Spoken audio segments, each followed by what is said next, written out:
yaman. Eyüp bəyin bu dəqiqə Xarız Secə üstündə oxuduğu qəzəlin sahibi Xilqət bəy məclisimizdə iştirak edir. Böyük məmnuniyyətlə şeir söyləməsinin sözü Xilqətə verir. Biz Pörtürk-Saha məclisinin şairlərinin də büyünləri olsa, səbəb necə deyərlər, Molla Fətdə Səhbandır. Şeirlərdən mənə şairlərimiz özləri deyirlər ki, biz o şeirlərimizi müəyyən ixtisara salacaq ki, ondan bildiyimiz bəzi tapdığımız şeirlərin demək istəyirik.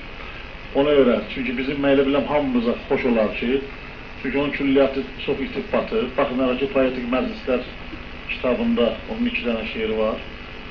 Onun başqa külliyyatı əlimizdə yoxdur. İndi nə qədər tapırıqsa biz onlara imkan verməliyik, yer verməliyik. İdraç bəy burada iştirak edir.